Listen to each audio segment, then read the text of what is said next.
a Wii game. Xbox controllers, That's it. Oh my heck. A new Zelda game, Dad! Zelda!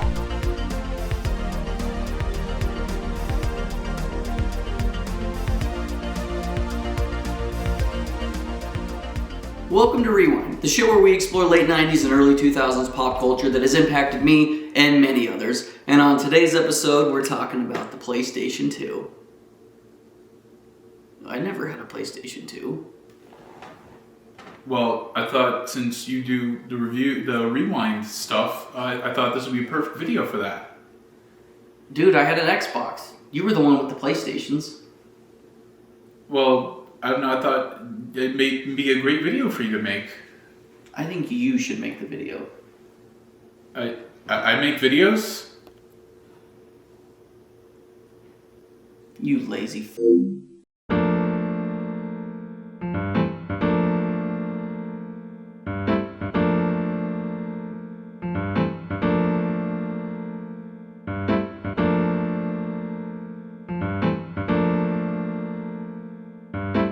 On December 3rd, 1994, that one company that was known for making Walkmans, headphones, and other electronic devices that aren't video games, dropped the biggest thing to ever happen to video games, the PlayStation.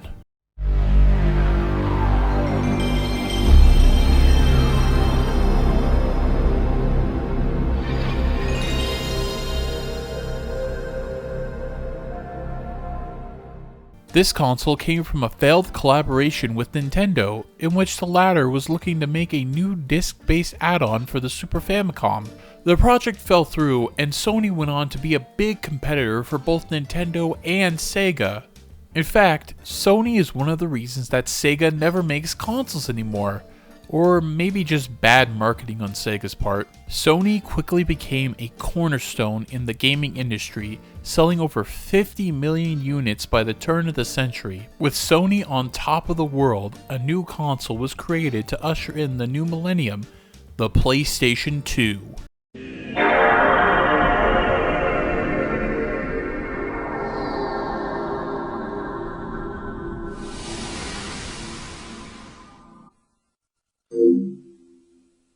While not the most original name, it would get the point across, as this black beauty made $250 million on launch day. The fact that it boasted a major graphical leap over its predecessor that is still impressive to this day, and housing a strong library early in its life. It also released a year early ahead of its competitors, the Xbox and the GameCube.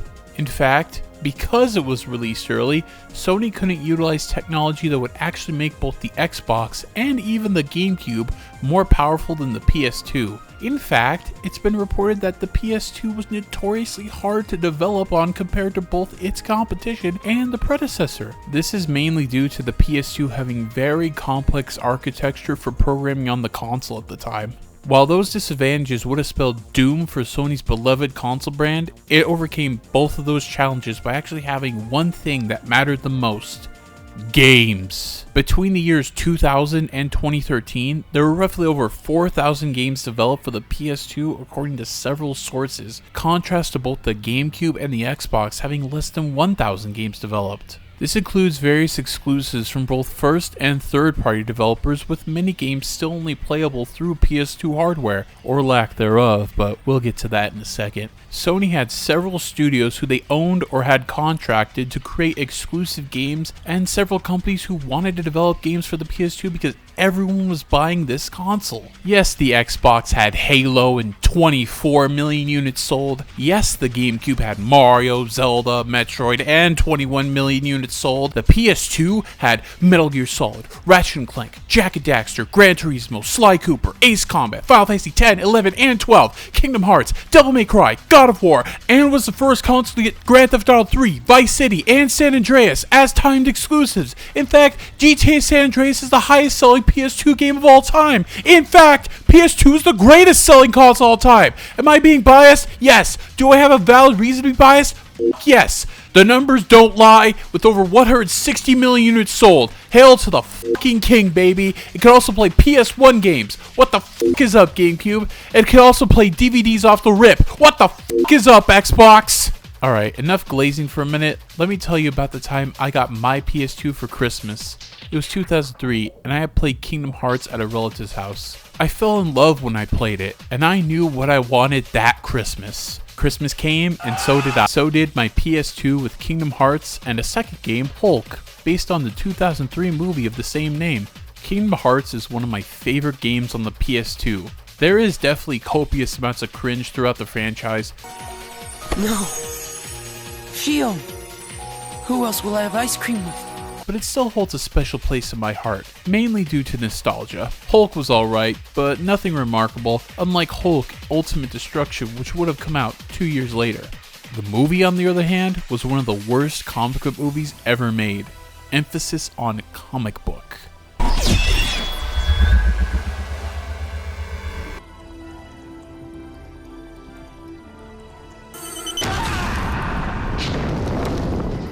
My sister also got a game.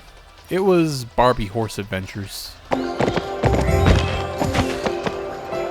Anyways, Sony hyped up the PS2 a year before its release date with all of its features and games lined up, and the hype was through the fucking roof. The ads for the console that I found were weird as fuck. Welcome to the third place.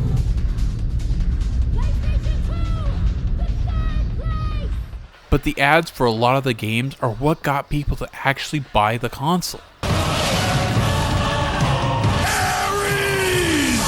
And a new myth will be written in the blood of the old. God of War. Rated M for mature. Some of these ads I remember seeing as a kid, and all the memories come flying back. My journey. Will you never know who you run into next? Kingdom Hearts. As an adult with responsibilities, I now understand how annoying it must have been asking my parents to buy a game and wasting their money on me because they love me. I was such a little shit. Actually, the PS2 I got for Christmas is the same PS2 I own to this day. Let's see if it still works. Alright, here it is. This is my childhood PS2. We're gonna try it out. Let's play. Alright. Have it plugged in. The little red light's supposed to come on. Oh shit. It's broken. It's broken. What the fuck am I supposed to do now? Holy shit. PCSX2! Yep, my childhood PS2 has gone to heaven, but thanks to my PC and emulation, this video will not end prematurely. Unlike me on Christmas Day. PCSX2 is one of the most reliable emulators on the internet, with one of the most dedicated communities behind it. There's an entire wiki cataloging which games run and how well they run, along with all the features and plugins and stuff they have planned for the future. As of recording, this is version 2.2.0 stable, and is one of the most optimal ways to play PS2 games. You can upscale all these games to 60 FPS with 16:9 aspect ratio and up to 8K resolution, although it can break some games if you fuck with it too much, so for safety reasons we'll keep it to standard PS2 resolution. Any game you remember playing back on the PS2, PCSX2 can most likely play it, although like most emulators, it's not a guaranteed success. Some games I personally remember playing on the console were the previously mentioned Kingdom Hearts and its sequel, Kingdom Hearts 2, with Cage 2 having some of the best combat in the series, the Ratchet and Clank games, even that weird Death game one, Jak and Daxter and its super edgy sequel Jak 2. I didn't play Jak 3. The Sly Cooper trilogy, where many people had awakened their furry side. My favorite game of all time, Okami, although I rented the PS2 version and ended up buying the Wii version, which was the version I fully played through, and many other games that I rented or had my parents bought, which I can't even remember half of them. I didn't own a PS1 previously since I was still very young when the PS2 came out, but one PS1 game I did buy was The Legend of Dragoon, which gained a cult following years after its release, and another franchise that Sony has completely neglected. Join the pile, Dragoon. When it came to backwards compatibility on the PS2, 99% of PS1 games worked perfectly fine on the console. However, there is a handful that didn't work quite right, but that doesn't matter for this video since I'm talking about the games built for the PS2, or games I wish I played as a kid.